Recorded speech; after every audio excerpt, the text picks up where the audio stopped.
Buenos días a todos. Bienvenidos a la sesión de hoy de Sistemas Embebidos. Antes de empezar, me gustaría que se aseguraran de tener su tarjeta Freenove con el ESP32S3 a la mano y, si es posible, su cable USB-C ya conectado a la computadora. Esta es una clase muy práctica y vamos a querer probar todo en tiempo real. El tema de hoy es electrónica digital y salidas direccionables, conocidas comúnmente como GPIO. Es nuestra clase número 5 de las 36 que componen el cuatrimestre y forma parte de la primera unidad, la introducción a los sistemas embebidos. La sesión está pensada como un acompañamiento. Yo voy a explicar los fundamentos en vivo. Ustedes van a tomar apuntes después de la clase como ejercicio de refuerzo y la próxima sesión revisaremos esos apuntes y aplicaremos un quiz corto para asegurar que los conceptos quedaron claros. Empecemos. Antes de entrar en materia, les comparto cómo vamos a organizar las 2 horas y media de hoy. Vamos a empezar con un repaso muy breve de lo que vimos la clase pasada para conectar las ideas. Después plantearemos con precisión cuál es el propósito de aprendizaje de esta sesión. Luego entraremos al bloque teórico, el saber. Ahí veremos qué es la electrónica digital, qué entendemos por niveles lógicos, qué precauciones eléctricas debemos cuidar, qué son los dispositivos direccionables y cómo funciona el protocolo de un cable que utiliza el LED WC2812. Después de eso pasaremos a la parte que más les gusta, el saber hacer. Tomamos la tarjeta, abrimos el Arduino IDE y trabajamos directamente sobre el sketch oficial de la práctica 2.1. Cerraremos con las modificaciones que cada uno debe hacer para entregar la evidencia y daremos las orientaciones para los apuntes y el quiz. En la columna derecha tienen la distribución de tiempos. Pongan su atención en que la práctica guiada lleva 1 hora completa. No es poco, pero alcanza si trabajamos con orden. Tomemos un momento para ubicarnos. Esta línea de tiempo muestra las primeras 8 clases de la unidad 1. En la clase 1 hicimos el encuadre del curso. En la clase 2 comparamos hardware tradicional contra computadoras de placa única. En la 3 revisamos la diferencia entre microcontrolador y microprocesador. En la 4, que fue la sesión anterior, instalamos el entorno completo. El Arduino IDE, el gestor de tarjetas para el ESP32, el driver CH343 y todas las librerías del kit. Cargaron el sketch de Blink y vieron el LED parpadear. Hoy estamos en la clase 5, que aparece resaltada en naranja.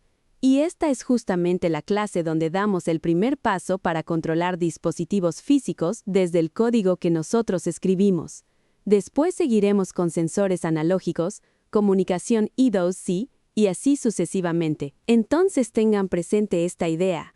La clase pasada preparamos el taller. La clase de hoy es la primera vez que vamos a hacer que el microcontrolador haga algo en el mundo físico bajo nuestras instrucciones. Este es el propósito puntual de la sesión, y me gustaría leerlo con calma. Controlar salidas digitales y dispositivos direccionables mediante GPIO para producir patrones visuales sobre el LED WS2812 del ESP32S3. Fíjense que la frase tiene 3 partes que conviene desmenuzar. Primero, controlar salidas digitales, que es la habilidad más básica de cualquier sistema embebido. Segundo, dispositivos direccionables, que es un tipo particular de salida digital donde un solo cable maneja muchos elementos. Y tercero, producir patrones visuales sobre el LED WS2812, que es la concreción práctica de hoy. En la columna izquierda tienen los saberes, los conceptos que vamos a manejar. En la derecha tienen las habilidades concretas, lo que van a poder hacer al final de la sesión. Configurar el pin, programar la secuencia con la librería oficial y modificar parámetros como el brillo, el tiempo entre cambios y los colores. La competencia profesional que estamos desarrollando se enuncia así: seleccionar sensores y actuadores digitales de acuerdo a requerimientos. El WS2812 es nuestro primer actuador digital del curso. Esta tabla es para que tengan claro cómo se inserta esta sesión en el programa institucional. Es información para sus apuntes, así que tómenla como referencia. El tema del programa al que corresponde es electrónica digital y sensores dentro de la unidad 1. El subtema específico es justamente el título de hoy, GPIO y salidas direccionables. Los saberes son los 4 que ya mencioné: electrónica digital, señales digitales, GPIO y protocolos de un cable. El saber hacer es seleccionar y operar actuadores digitales conforme a requerimientos. La dimensión del ser tiene que ver con la actitud que esperamos en ustedes, analítica, ordenada, sistemática y con gestión cuidadosa de la información. La práctica del tutorial que vamos a usar es la del capítulo 2, y el producto entregable es el video corto que voy a explicar más adelante. Para el refuerzo posterior, elaboran apuntes. Y la verificación es el quiz que aplicaremos al inicio de la clase 6. Empezamos con el concepto fundamental. La electrónica digital es la rama de la electrónica que procesa información representada por un número finito de niveles discretos. Casi siempre dos niveles, que llamamos 0 y 1. Hay tres ideas que quiero que se queden con ustedes de esta definición. Primero, la electrónica digital trabaja con tensiones, voltajes, que se interpretan como niveles lógicos. Es decir, un mismo voltaje puede ser leído como 0 o como 1 dependiendo del rango. Segundo, opera mediante compuertas lógicas y registros, que son los ladrillos de construcción de cualquier circuito digital. Y tercero, esta es la idea más importante para nosotros. La electrónica digital es la base de los microcontroladores, y por lo tanto, la base de todo sistema embebido basado en software. Sin electrónica digital, no existiría el ESP32 que tienen en sus manos. Hagamos un contraste rápido con su prima, la electrónica analógica. Esta trabaja con señales continuas que pueden tomar cualquier valor dentro de un rango. Nuestro ESP32 sí puede leer señales analógicas, pero las traduce inmediatamente al dominio digital usando un convertidor que se llama ADC. Eso lo veremos con detalle en la clase 6. A la derecha tienen la representación visual de las dos ideas. Arriba, una señal analógica suave, ondulante. Abajo, una señal digital que solo toma dos valores, 0 volts o 3.3 volts. Esa señal cuadrada, ese rectángulo limpio, es lo que produce un GPIO cuando lo usamos como salida. Vamos a aterrizar la teoría a nuestro chip. El ESP32S3 trabaja con lógica CMOS de 3.3 volts. Eso significa que tiene tres rangos importantes que ustedes deben memorizar. Primero, el nivel alto, que representa el 1 lógico. Para que el chip lo reconozca claramente como 1, el voltaje debe estar entre 2.48 volts y 3.3 volts. Segundo, el nivel bajo, que representa el 0 lógico. El voltaje debe estar entre 0 volts y aproximadamente 0.83 volts. Y tercero, esta es la zona peligrosa. Hay una región intermedia que llamamos zona prohibida. Si el voltaje cae entre 0.83 y 2.48 volts, el chip no sabe si es 0 o 1 y el resultado es indefinido. Puede leer cualquier cosa. A la derecha tienen el diagrama de bandas. Las bandas verdes son las zonas válidas. La banda roja con líneas inclinadas es la zona prohibida. Y arriba hay otra banda roja con cuadritos que es todavía peor. Si superan los 3.6 volts, dañan el chip.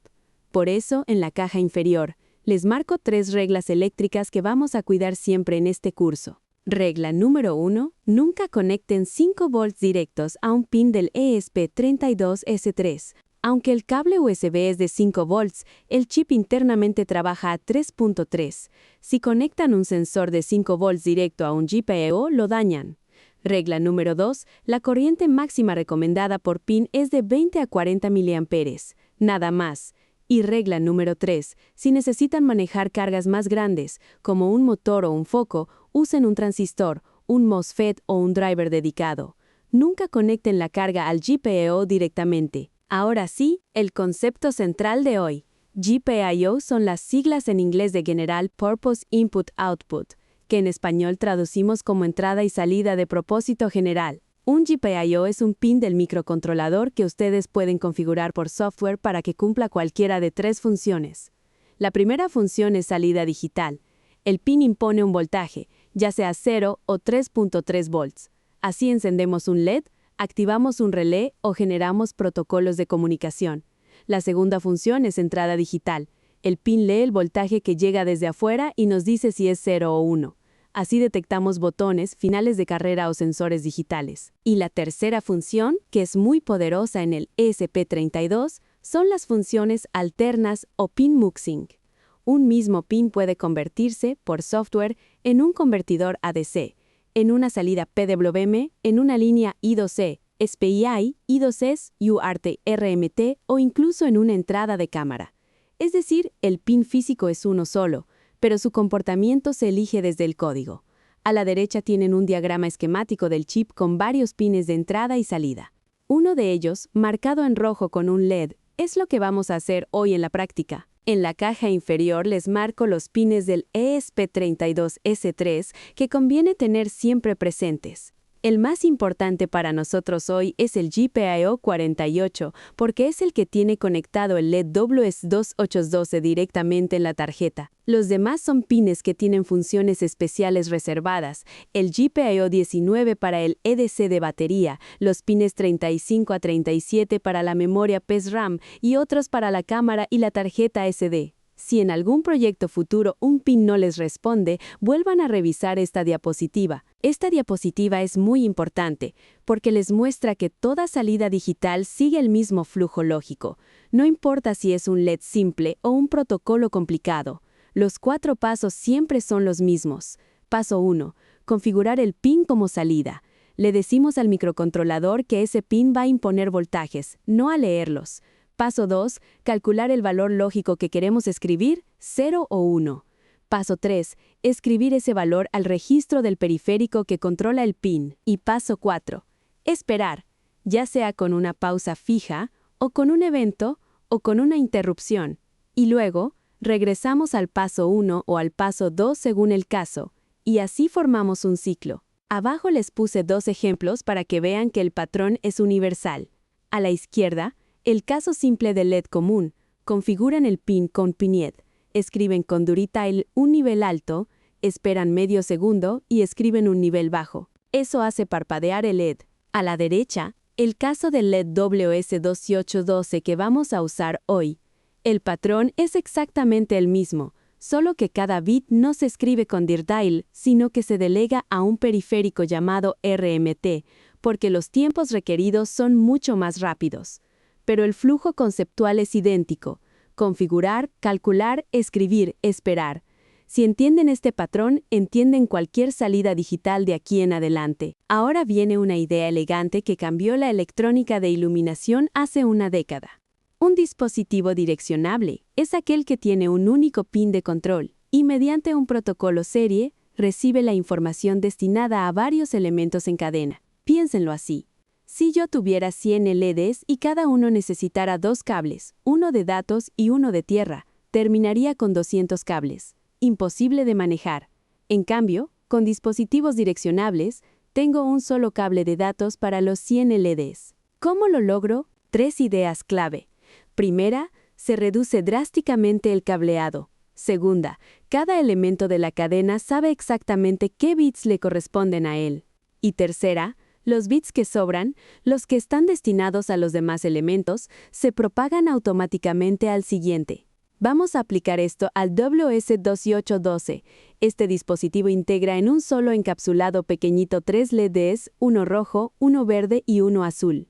Cada LED tiene 256 niveles de brillo, lo que da un total de más de 16 millones de colores posibles por LED y junto con los 3 LEDs viene también un microcontrolador propio, integrado, que decodifica el flujo de datos, se queda con los bits que le tocan y propaga el resto al siguiente WS2812 de la cadena. A la derecha tienen el esquema. El ESP32 envía datos por un solo pin, llamado DIN, al primer LED. Ese primer LED toma sus datos y lo que sobra lo manda al segundo.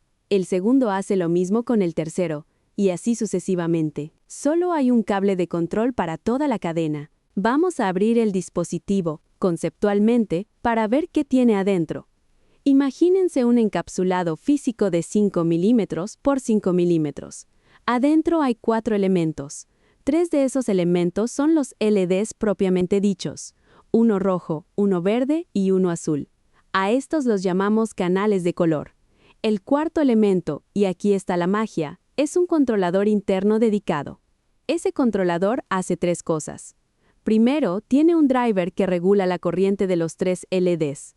Segundo, tiene un registro de desplazamiento que recibe los bits del protocolo.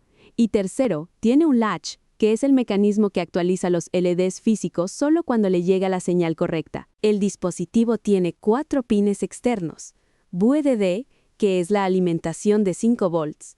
DIN, la entrada de datos, que es el cable que viene del ESP32 o del WS282 anterior, GND, la tierra, y DOUT, la salida de datos, que va al siguiente WS282 de la cadena. Cuando le llegan los datos al primer WS282, el controlador interno se queda con los primeros 24 bits, que son los que le corresponden a sus 3 LEDs internos, y todo lo que viene después lo retransmite por DOUT al siguiente. Por eso decimos que los datos viajan en serie, a una velocidad de aproximadamente 800 kHz, y por un solo cable. Aquí está el detalle técnico que hace posible todo. ¿Cómo distingue el WS282 entre un 0 y un 1 si solo tiene un cable? La respuesta es elegante. Los bits no se distinguen por el nivel de voltaje, sino por la duración del pulso alto. Veamos los 3 casos en pantalla. A la izquierda, un bit 0 lógico. Se manda un pulso alto muy corto, de aproximadamente 0.4 microsegundos, seguido de un pulso bajo más largo, de 0.85 microsegundos. En total, el bit dura 1 microsegundo con 25 centésimas. En el centro, un bit 1 lógico. Aquí se invierten las proporciones. El pulso alto es largo, 0.8 microsegundos, y el bajo es corto, 0.45 microsegundos. La duración total es la misma, pero el pulso alto es ahora mayoría. Y a la derecha, una señal especial llamada reset o latch. Es simplemente mantener el cable en bajo durante al menos 50 microsegundos. Eso le indica al WS282 que la trama de datos terminó y que ya puede actualizar los LEDs con los colores recibidos. Ahora viene la implicación práctica importante. Estos pulsos duran cientos de nanosegundos, no microsegundos completos. La función de detail que vimos antes, llamada desde el bucle principal del programa, no es lo bastante rápida para generar pulsos así de cortos. Si lo intentaran a mano, no funcionaría. Por eso necesitamos hardware especializado. En el ESP32, ese hardware se llama RMT, las siglas de Remote Control Transceiver. Originalmente se diseñó para emisores de control remoto infrarrojos, pero resultó perfecto para el WS282. Cada WS282 necesita exactamente 24 bits de información para definir su color. Esos 24 bits se dividen en 3 grupos de 8, y aquí hay una sutileza importante que les va a ahorrar dolores de cabeza. Aunque coloquialmente decimos RGB, rojo, verde, azul, el silicio del WS282 espera los bits en otro orden. Primero el verde, después el rojo y al final el azul. Lo llamamos orden GRB. A pantalla tienen las 32 casillas, las 24 casillas. Las primeras 8 corresponden al canal verde, de la más significativa a la menos significativa. Las siguientes 8 son el rojo, y las últimas 8 son el azul.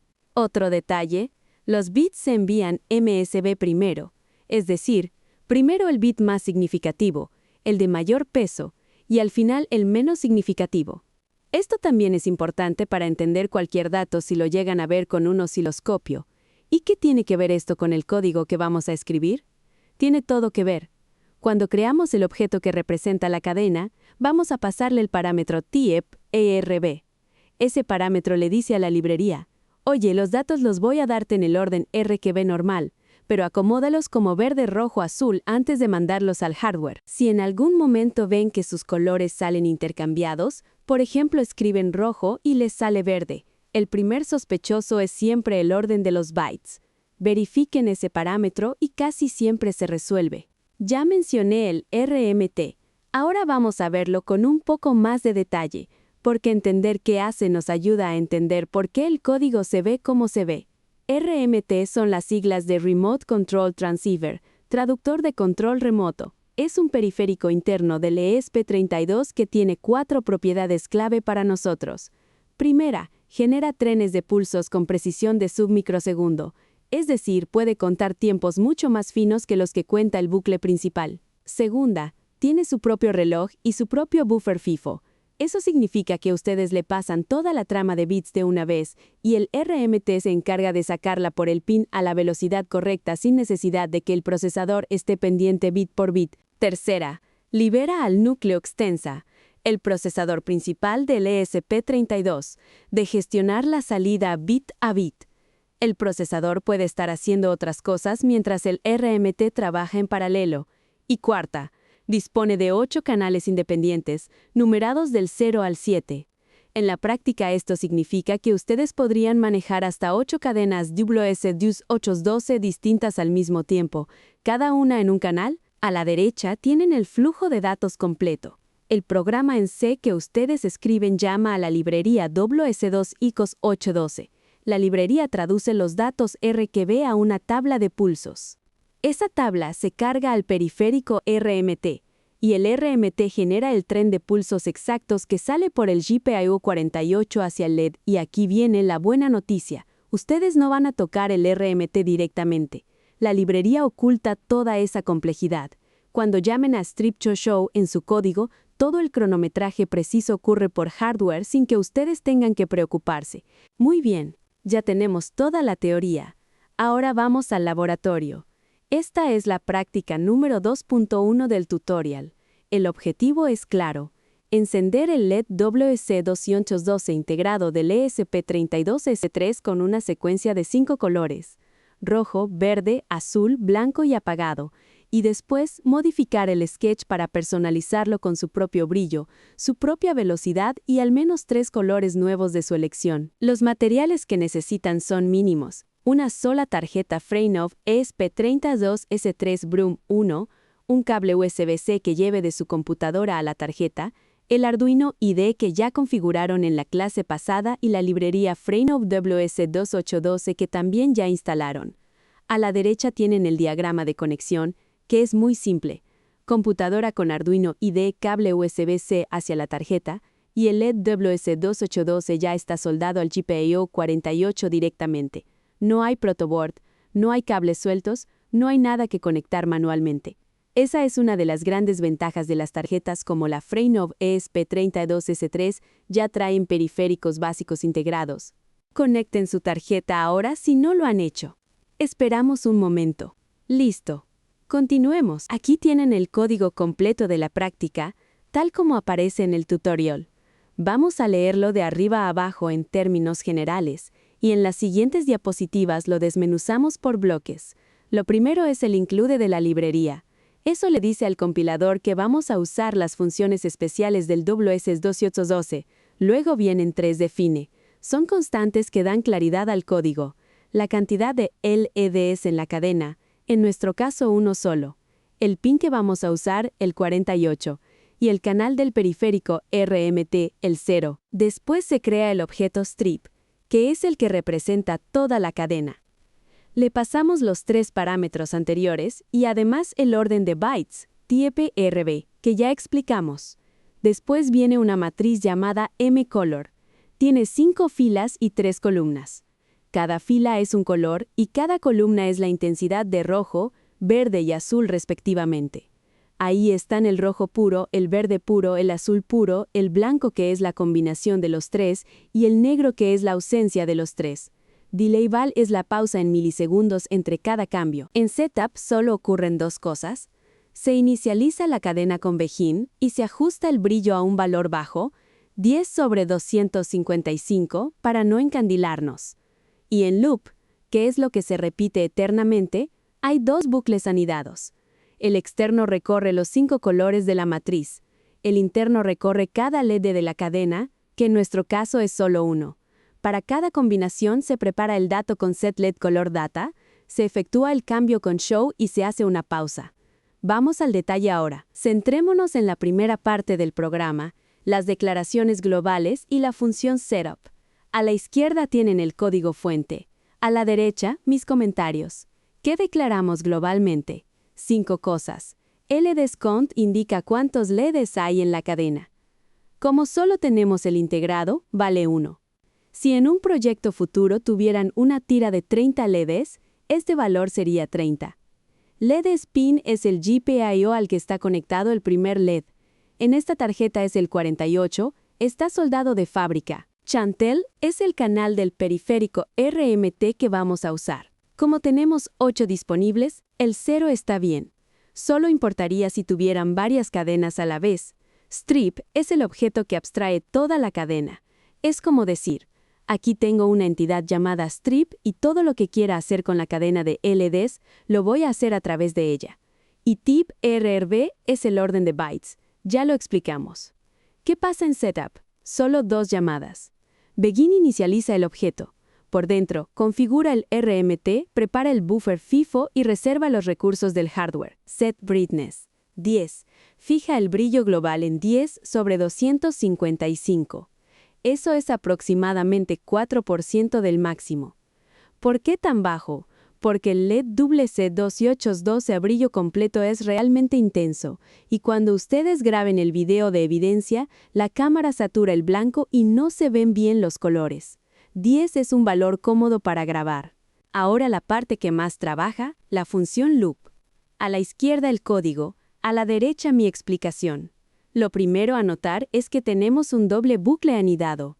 Eso quiere decir un for dentro de otro for. El bucle externo, controlado por la variable j, recorre las 5 filas de la matriz mColor. Cada iteración corresponde a un color distinto. El bucle interno, controlado por la variable i, recorre cada LED de la cadena. En nuestro caso, como solo tenemos uno, este bucle se ejecuta una sola vez. Pero si tuviéramos una tira completa, recorrería todos los LEDs. Dentro del bucle interno hay 3 acciones. SetLEDColorData prepara el color del LED. Y aquí presten atención a una sutileza importante. Esta función no enciende todavía el LED, solo prepara el dato en memoria. El LED aún no cambia visualmente. StripShow es la función que efectúa la transferencia por el RMT al hardware. Aquí sí, en este momento, el LED cambia de color visualmente. Si olvidan llamar a Show, el LED se queda como estaba aunque hayan llamado 1000 veces a SetLEDColorData. Y DelayVal hace una pausa, en este caso de 100 milisegundos, entre LED y LED. Cuando el bucle interno termina, sale al externo. Hay un delay adicional de medio segundo, y luego cambia al siguiente color. ¿Por qué está hecho así si solo tenemos un LED? Porque el código está diseñado para escalar bien. Si ustedes cambiaran Let's Count a 30, el LED 0 cambiaría primero, luego el 1, luego el 2, y así. Sería una cascada visual. Y por cierto, en una cadena grande sería más eficiente llamar a Show una sola vez al final del bucle interno, y no después de cada LED. Pero esa es una optimización para clases más adelante. Esta tabla es para sus apuntes. Es la referencia rápida de las funciones de la librería FreeNode WS212. Voy a comentarlas brevemente. El constructor crea el objeto que representa la cadena. Le pasan la cantidad de LEDs, el pin, el canal RMT y el orden de bytes. Begin inicializa la cadena y reserva el periférico RMT. Siempre se llama dentro de Setup una sola vez. SetBrightness recibe un valor de 0 a 255 y fija el brillo global. Afecta a todos los LEDs por igual. SetLEDColorData prepara el color de un LED específico. Recuerden, no envían nada al hardware, solo escriben memoria. Tiene 2 versiones, una que recibe los 3 componentes de color por separado y otra que recibe un valor de 32 bits con todo el color empaquetado. SetLEDColor, sin la palabra data, es una versión que combina la preparación con el envío, es decir, llama a SetLEDColorData y a Show en una sola operación. Útil cuando solo van a cambiar un LED, y Show es la función que empuja al hardware todos los datos previamente preparados. Sin esta llamada, los cambios no se ven. Abajo, en la caja inferior, tienen la lista de los tipos de cadena que acepta la librería. Hay 6 combinaciones posibles de los 3 colores. Para el LED integrado del kit FreeNode, el correcto es siempre Type ERB. Si en un proyecto futuro usan otro tipo de tira, revisen el datasheet del fabricante. Bien, ahora trabajen junto conmigo. Vamos a hacer la práctica en vivo, paso a paso. Paso 1. Conecten el ESP32S3 al PC con el cable USB-C. Si no lo habían hecho antes, háganlo ahora. Paso 2. En Arduino IDE, vayan al menú Tools, después Board, y seleccionen ESP32S3 Dev Module. Paso 3. Verifiquen que el puerto COM esté correctamente seleccionado y que la velocidad del monitor serial esté en 115.200 baudios. Paso 4. Abran el sketch que está en la carpeta Sketches del tutorial, en la subcarpeta Sketch número 0, 2WS282. 2. Paso 5. Pulsen el botón Verify, que es la palomita, para confirmar que compila sin errores. Paso 6. Pulsen el botón Upload, que es la flecha. Si la subida les da error, lo más común es que necesiten poner la tarjeta en modo bootloader manualmente. Eso se hace así: mantienen presionado el botón boot. Mientras lo mantienen presionado, pulsan y sueltan el botón reset y después sueltan el boot. Esto entra al chip en modo de carga forzada. Paso 7. Una vez cargado, observen que el LED recorra la secuencia: rojo, verde, azul, blanco, apagado. Y de regreso al rojo en el siguiente ciclo. Paso 8. Tomen su primera evidencia: un video corto del comportamiento original. Voy a darles un par de minutos para que todos lleguen a este punto. Pueden compartir pantalla si tienen alguna duda. En la caja inferior tienen las fallas más comunes y cómo resolverlas. Si Arduino no reconoce el puerto, vuelvan a la clase 4 y verifiquen que el driver CH343 esté instalado. Si compila pero el LED no enciende, lo más probable es que tengan mal el pin o el orden de bytes. Si el color es muy intenso, bajen el brillo. Y si el LED se queda congelado en un solo color, casi siempre falta la llamada a strip show. Una vez que el sketch original funcione, viene la parte donde la práctica se vuelve suya. Para alcanzar la evidencia esperada, cada estudiante debe modificar el sketch original. Esto no es opcional, es lo que evaluamos. Las 5 modificaciones que les pido son las siguientes.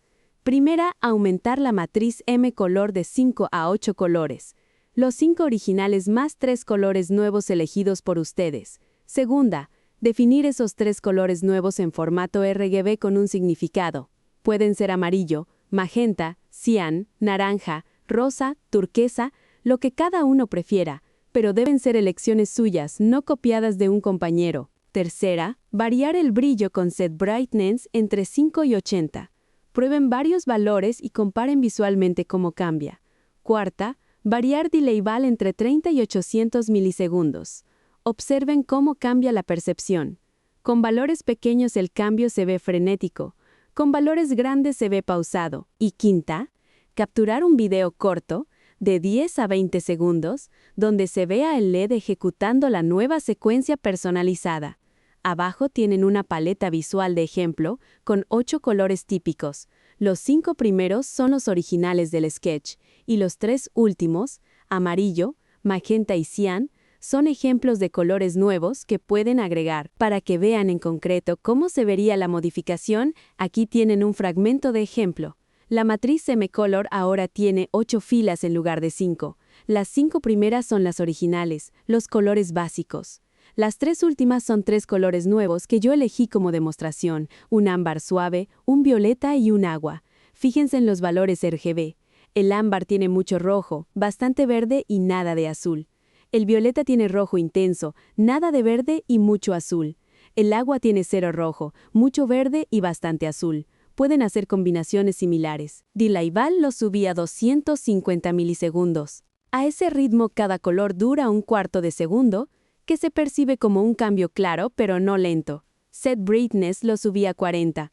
Eso es aproximadamente 15% del máximo. Más visible que el original sin saturar la cámara. Y en el loop cambié el límite del bucle externo de 5 a 8, para que recorra los 8 colores en lugar de los 5 originales. Quité el bucle interno, porque al tener un solo LED no aporta nada en este caso particular. Y queda un programa que recorre los 8 colores con un cambio cada 250 milisegundos, a un brillo cómodo para grabar. Cada quien debe hacer su versión, no copiar esta tal cual. Esta es la entrega que voy a evaluar. El producto de la sesión es un video corto, de 10 a 20 segundos del LED WS2812 ejecutando la secuencia personalizada con al menos los 3 colores nuevos definidos por ustedes, además de los 5 originales.